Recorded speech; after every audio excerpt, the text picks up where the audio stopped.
जय श्रीमन नारायण। माघ मास की जय एकादशी व्रत कथा। भगवान श्री कृष्ण कहते हैं कि राजन, इस कारण एकादशी का व्रत करना चाहिए। नृपश्रेष्ठ जया एकादशी ब्रह्म हत्या का भी पाप दूर करने वाली है। जिसने जया एकादशी व्रत किया उसने सभी प्रकार के दान दे दिए। इस साल माघ मास के शुक्ल पक्ष की एकादशी का व्रत 8 फरवरी को रखा जाएगा।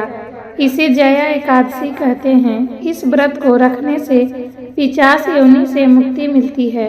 इसकी कथा इस प्रकार है। युधिष्ठिर ने भगवान श्री कृष्ण से पूछा कि भगवान, आप कृपा करके बताइए कि माघ माह के शुक्ल पक्ष की एकादशी को कौन सी एकादशी आती है, उसमें किस देवी देवता का पूजन होता है। भगवान श्री कृष्ण बोले, राजेंद्र, माघ माह के शुक्ल पक्ष में जो एकादशी आती है उसका नाम जया एकादशी है। यह सभी पापों को हरने वाली उत्तम तिथि है। इस दिन अच्छे से व्रत करने से पापों का नाश होता है और यह एकादशी मनुष्य को मोक्ष प्रदान करती है। इस व्रत को करने से मनुष्य को कभी प्रेत योनि में नहीं जाना होता। इसकी कथा मैं आपको सुनाता हूँ। सर्वलोक में देवता इंद्र राज्य करते थे। देवगण परिजात वृक्षों से युक्त नंद वन में अप्सराओं के साथ विहार कर रहे थे। 50 करोड़ गंधर्वों के नायकों देवराज ने इच्छा अनुसार वन में विहार करते हुए बड़े खुशी से नृत्य का आयोजन किया।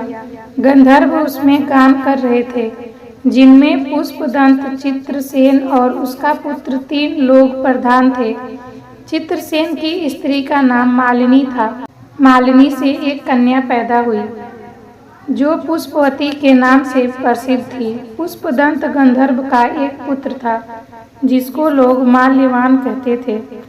माल्यवान पुष्पवंती के रूप पर अत्यंत मोहित था। ये दोनों भी इंद्र के संतोष पार्थ नृत्य करते थे।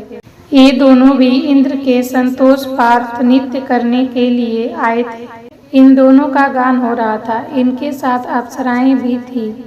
अनुराग के कारण ये दोनों मोह के वशीभूत हो गए। चित्त में भ्रांति आ गई, इसलिए वह शुद्ध गान न गा सके। कभी ताल भंग हो जाती थी तो कभी गीत बंद हो जाता था।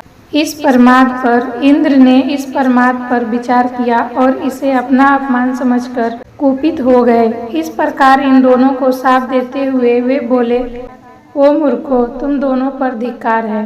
तुम लोग पतित और मेरी आज्ञा भंग करने वाले हो, इसलिए पति पत्नी के रूप में रहते हुए पिशाच हो जाओ।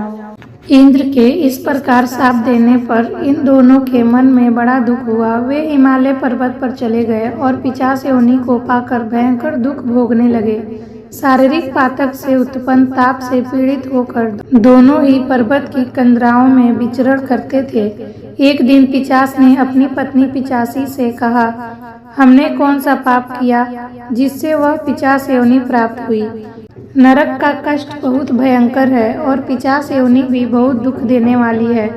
अतः पूर्ण प्रयत्न करके पाप से बचना चाहिए। इस प्रकार चिंता के कारण वे दोनों दुख के कारण सूखते जा रहे थे। देवगणों ने उन्हें माघ मास के शुक्ल पक्ष की एकादशी तिथि के बारे में बताया। जया नाम से विख्यात वह तिथियों से उत्तम है। उस दिन उन दोनों ने सब आहार त्याग दिए। उन्होंने जलपान भी नहीं किया, किसी जीव की हिंसा नहीं किया, यहाँ तक कि खाने के लिए उन्होंने फल भी नहीं काटा। पीपल के पेड़ के पास बैठ गए। सूर्यास्त हो गया। उनके प्राण हर लेने वाली भयंकर रात्रि उपस्थित हुई। उन्हें नींद नहीं आई। वे रात्रि भर उन्होंने रात में जागरण भी किया। उस व्रत के प्रभाव से तथा भगवान विष्णु की शक्ति से उन दोनों का पिशाच योनि दूर हो गया। उस व्रत के प्रभाव से तथा भगवान विष्णु की शक्ति से उन दोनों का पिशाच दूर हो गया। पुष्पवंती और माल्यवान अपने पूर्व रूप में आ गए। उनके दिल में वही पुराना स्नेह उमड़ रहा था। उनके शरीर पर पहले जैसी ही अलंकार शोभा पा रहे थे। इन दोनों को मनोहर रूप धारण करके विमान में बैठे और स्वर्गलोक में चले गए। वहां देवराज इंद्र के सामने जाकर दोनों ने बड़ी प्रसन्नता के साथ उन्हें प्रणाम किया।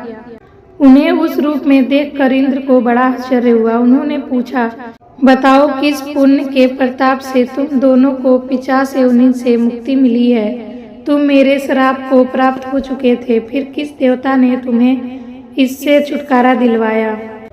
माल्यवान बोला, स्वामी, भगवान वासुदेव की कृपा और जया एकादशी के व्रत के प्रभाव से हम पिशाच योनि से मुक्त हुए। भगवान श्री कृष्ण कहते हैं कि राजन, इस कारण एकादशी का व्रत करना चाहिए।